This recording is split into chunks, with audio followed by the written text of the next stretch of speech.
544, a new traveling exhibit from the Smithsonian Institute has made its way to the Chicago area. The Negro Motorist Green Book is now at the Illinois Holocaust Museum in Skokie, and Roz Varon joins us now with more on this powerful exhibit.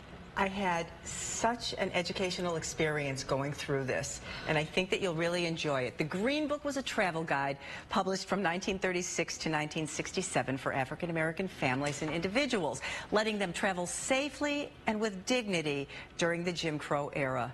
The exhibit takes you on the journey.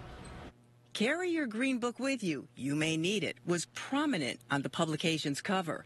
A walk through the exhibit shows the difficulties and dangers Black Americans faced while traveling by car, along with the creative ways it was dealt with.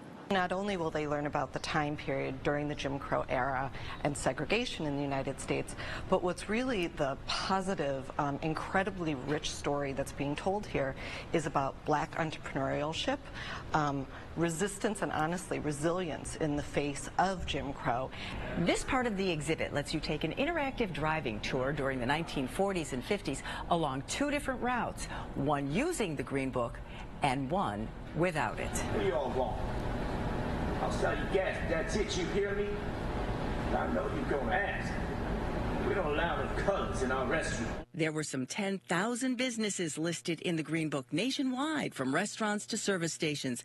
Visitor Patrick Yarbrough recently discovered a replica Green Book that belonged to his parents. When we would travel, we would stop on the side of the road and eat food that my mom had prepared, and I never questioned what we were doing. Later I'd look in my parents' photo albums and see them doing the same thing back then.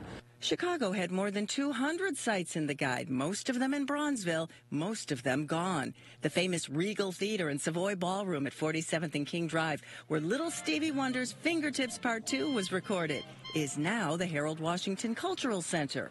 The Sutherland Hotel at 47th and Drexel, where Louis Armstrong performed, has been turned into luxury apartments. The historic Wabash Y is still standing at 37th and Wabash and still provides housing and job training. It was also the only place, really, that African Americans socialized and came together to make decisions about what was happening in their community.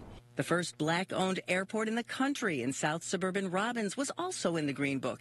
It only lasted 2 years, but led the way for an aeronautics school to train Black pilots. There's also a section on Route 66 and the dangers African Americans faced driving it because it went through so many sundown towns where Black citizens were not allowed after the sunset. This exhibit runs through April 23rd. You have plenty of time to go see it. It is amazing what you will learn. Yeah, I'm sure. And it was really cool to see the Regal, too, the legendary spot in Bronzeville back in the day. B.B. King Live was recorded there. So many things happened at the Regal. What a time, what a resource, Ross. Thank you so much for sharing that with us. My pleasure.